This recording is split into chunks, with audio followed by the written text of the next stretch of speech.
Selanjutnya kami mempelajari dari segi bentuk dan cirinya. Kemudian diukur besar dan panjang dari jejak tapak kaki yang ditemukan oleh warga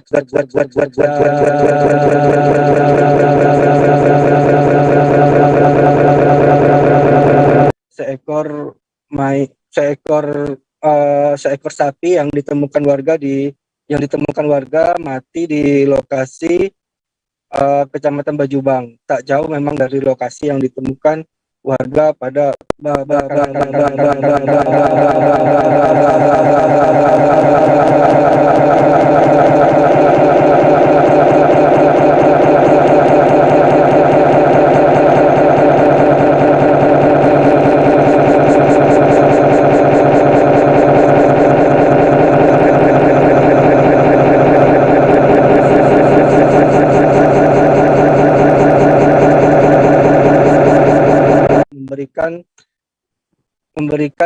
memberikan kesimpulan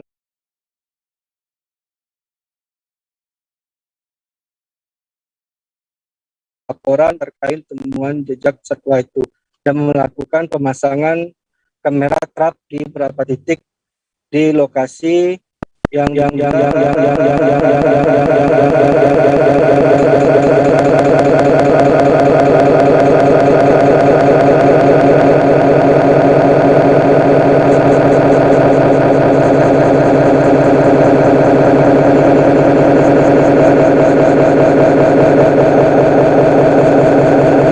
jika ingin pergi ke kebun atau ke ladang.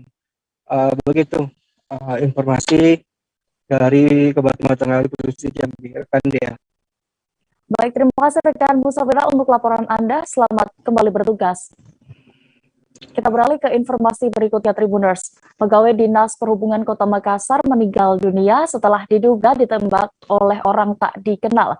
Insiden terjadi di Jalan Danau Tanjung Bunga, Kecamatan Tamalate, Kota Makassar. Dalam sebuah video yang beredar, ASN yang saat itu mengendarai sepeda motor langsung terjatuh secara tiba-tiba. Bagaimana kronologi kejadian dan juga fakta di lapangan akan dilaporkan rekan Wahyudin Tamrin, reporter dari Tribun Timur yang saat ini sudah terhubung bersama kami. Silakan dengan laporan Anda.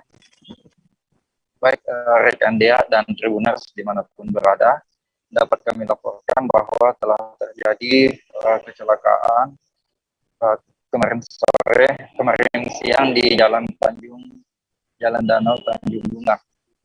Nah, kejadian korban tersebut bernama Najamuddin, seorang ASN Dinas Perhubungan Kota Makassar. Ia baru saja selesai bertugas di Bundaran CPI Center Point Indonesia dan hendak pulang ke rumahnya melalui Jalan Danau Tanjung Bunga. Namun di tengah jalan ia tiba-tiba jatuh tepat di